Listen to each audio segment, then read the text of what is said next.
أعوذ بالله من الشيطان الرجيم بسم الله الرحمن الرحيم قال المؤلف رحمه الله تعالى ونفعنا به وبعلومه في الدارين آمين يا رب العالمين Bismillahirrahmanirrahim. Paslun utawi iki iku pasal ing dalem mertelaaken alladzi utawi kang yaljamu wajib lil mayyiti kedue mayit opo arba'u khisalin papat perkara kasluhu sawiji ngadusan mayit watak pinuhu lan kaping done mungkus mayit wassalatu lan kaping telune nyolatan alaihi ingatase mayit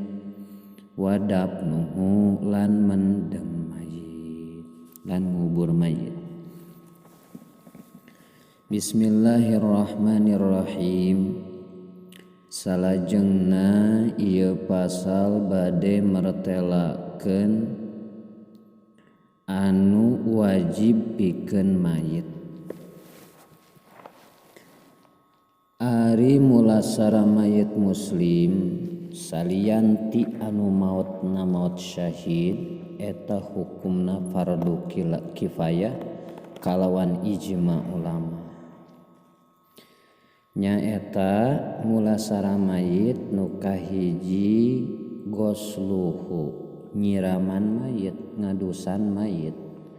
Dawuhan Kangjeng Nabi igsiluhu bimain wasidrin. Siraman eta jalma kucai jeung ku daun sidir. Ieu riwayat Imam Al-Bukhari sareng Imam Muslim.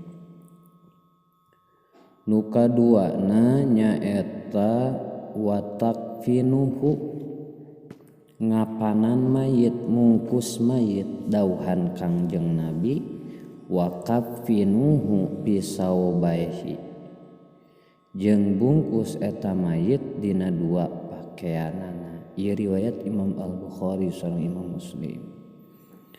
Nu katiluna nyaeta wassalatu alaihi nyaeta nyolatan mayit nyolatan mayit.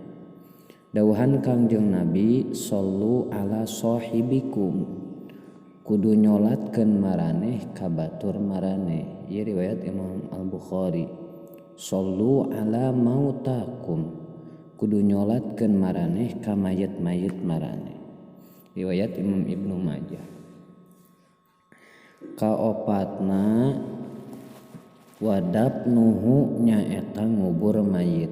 Ngubur mayit ieu dawuhan Kangjeng Nabi ihpiru wa amiku wa ausi'u kudu nyieun lubang maraneh keur kuburan sareng kudu ngajeroan jeung kudu ngalegaan maraneh kana kuburan. Ieu riwayat Imam At-Tirmizi. Janten mulasara mayit teh aya opat wajibnya. Hiji ngadusan mayit, mungkus mayit, nyolatan sareng ngubur mayit. Lamun mayitna anu matina lain mati syahid.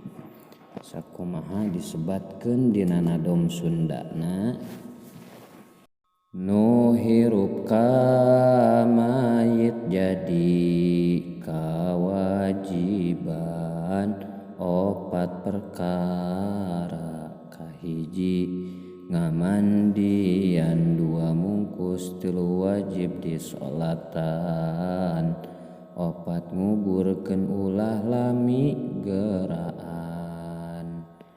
Wallahu a'lam bishawab.